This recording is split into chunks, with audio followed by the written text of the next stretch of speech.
You know you're in a great community when your viewers give you suggestions for videos. One of the suggestions was to compare my Blundstone 650 and the Blundstone 1306 Chelsea Boots. Here we go.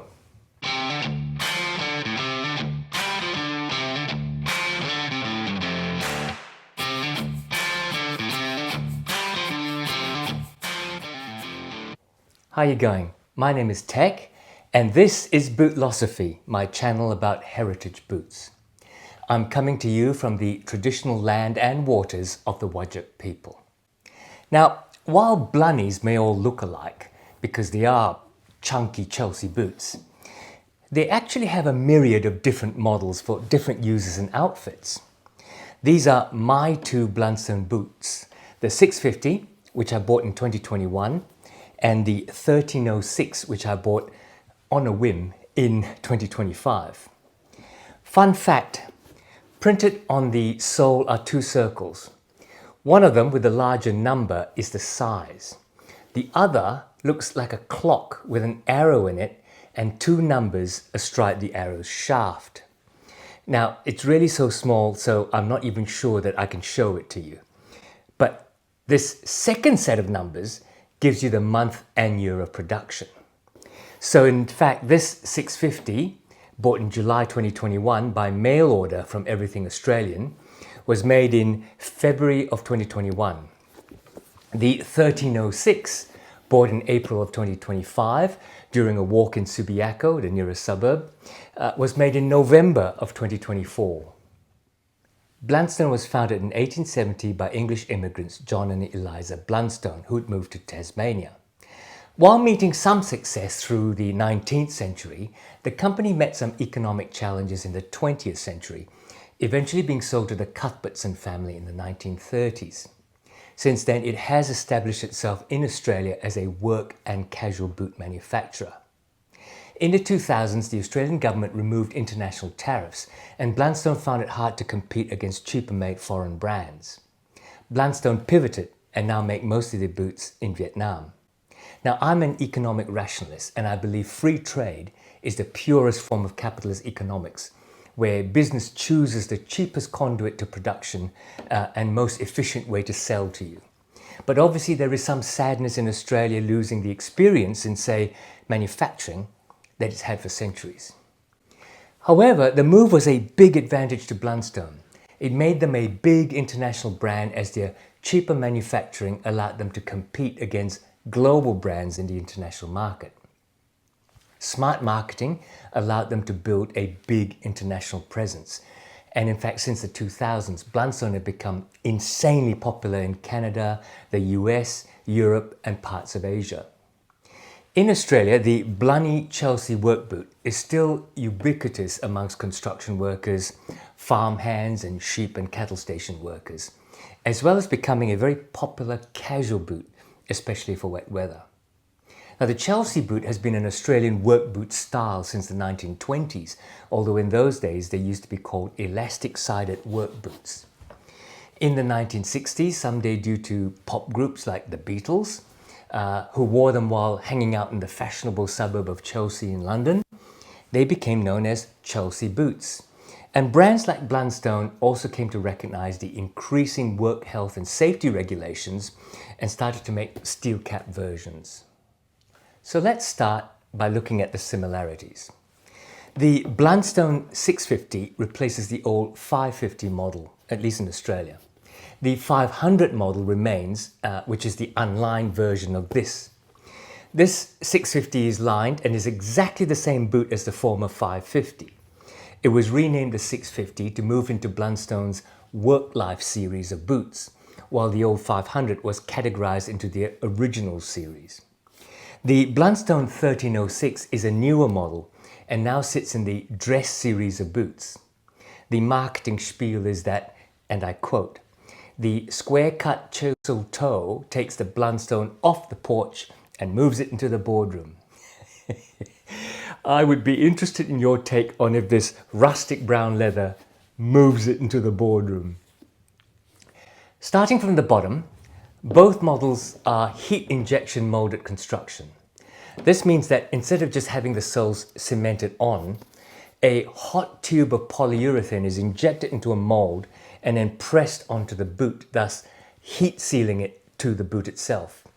Now, in both cases, the injection molding is of a softer polyurethane midsole to give comfort and squish, topped by a harder and more durable thermopolyurethane outsole.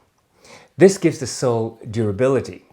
The injection molding provides a waterproof barrier and, depending on the model, is also heat and oil resistant. It's worth noting that Blundstone have used some of the manufacturing savings to do R&D on these PU outsoles. Now, PU soles are prone to hydrolysis, where water molecules are absorbed into the material. If you don't wear it for some time, the wearing of it kind of like squashes out the water molecules during wear. If you don't wear it for some time, those water molecules can attack and degrade the PU material and make the sole crumble into powder, basically. Blundstones have improved their chemical formula, and these are now said to be more water resistant to hydrolysis. Now, moving on inside, both boots are leather lined in the shaft, but they're lined with a kind of woolen or fleece material inside the vamp. Obviously, this saves on cost, but it also provides comfort and breathability around your foot. Now, I'm not a fan of this because the material, I don't know, but it may not be as antimicrobial as leather. In short, some people with stinky feet might actually stink up the fabric in the boot. Both of these are non-safety boots, despite the fact that the 650 is put into the Worklife series. I think the emphasis must therefore be on the work-life balance type of work-life, and less on the work. However, for jobs that don't need a safety toe, it's tough enough as a work boot that you can also wear to the pub after work. Now, both use Blundstone's SPS Max Comfort technology with the use of a pour-on XRD footbed inside. Now, in truth, the SPS Max Comfort technology probably boils down to dual density PU soles, pour-on, and a removable foam footbed inside. They are comfortable though, you can't knock that. As for the pattern, not the last shape, I'll come to that. As for the pattern, they're similar. The vamp pieces go from round the back, across the vamp, and to halfway around the other side. It's met there by a quarter piece on the inside quarter with a seam just under the elastic goring.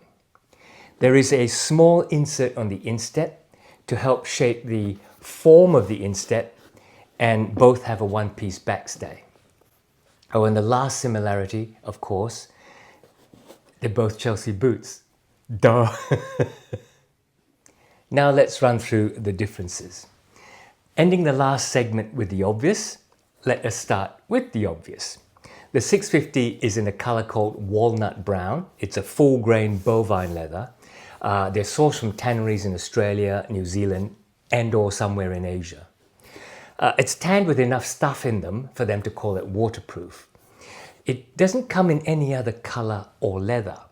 In the same series, the 600 and 610 are brown and black respectively, but the other Worklife series boots are quite different models altogether.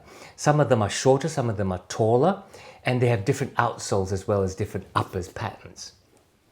Now, this 1306 is in the colorway that they call rustic brown.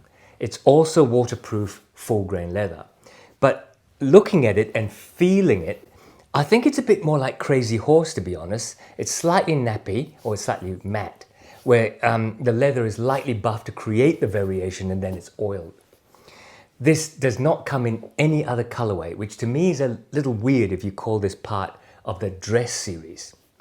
The lasts, that's the mold around which the uppers are stretched to form the shape of the boot. Look, they're obviously very different. The 650 is built on a rounder last. The forefoot is more roomy and the toe box anatomically rounded. The toe profile itself is quite chunky and rounded, giving it a very attractive, chunky look overall. Now, this does provide a little more comfort when you're walking and you're twisting in them, and I think it can be very comfortable as a work boot last. The 1306 is built on what they call the dress last. There's a slightly slimmer last, and in profile, a little less volume. As the slimmer lasts with a more pointy chisel-ended toe, they're actually about a ½ centimeter longer than the 650 to allow the toe box to move past the toes without squashing them into that dressier toe box. In my view and on my feet, the 1306 is marginally less comfortable because they fit me more snug, especially around that problematic ball of my right foot. The profiles of the outsole are also different. The 1306 has a thinner sole edge as befits a dressier look. If you flip them over, the outsole patterns are quite different. On the 650, they have a deeper and more lug-like pattern.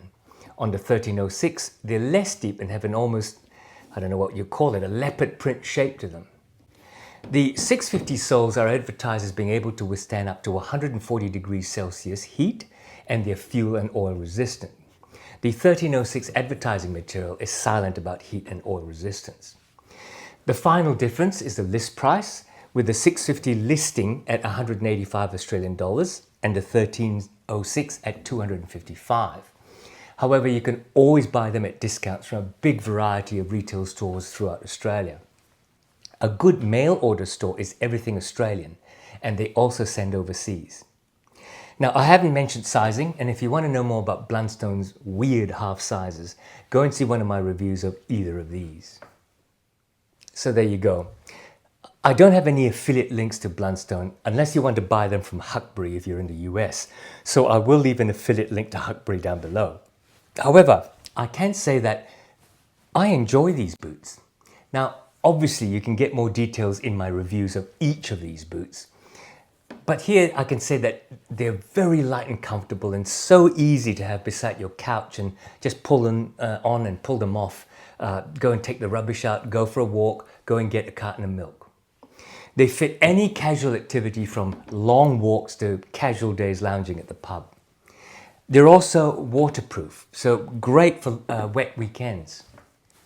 Which model you choose depends on, I think, what you wear them for. Personally, I'm wearing the 1306 more and more, despite the slightly more snug feel, purely because of that distressed looking leather. I tend to wear the 1306 casually, it's not a dress boot. And I also wear them up north when I travel for work amongst the Aboriginal communities.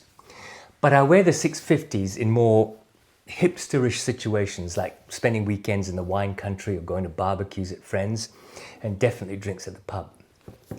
I hope you enjoyed this video, and if so, please help me out to click on like and subscribe.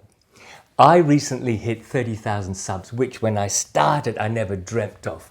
But now it's like, how many can I go for? So I'm back next week. Sub if you don't want to miss it. Until then, take care out there.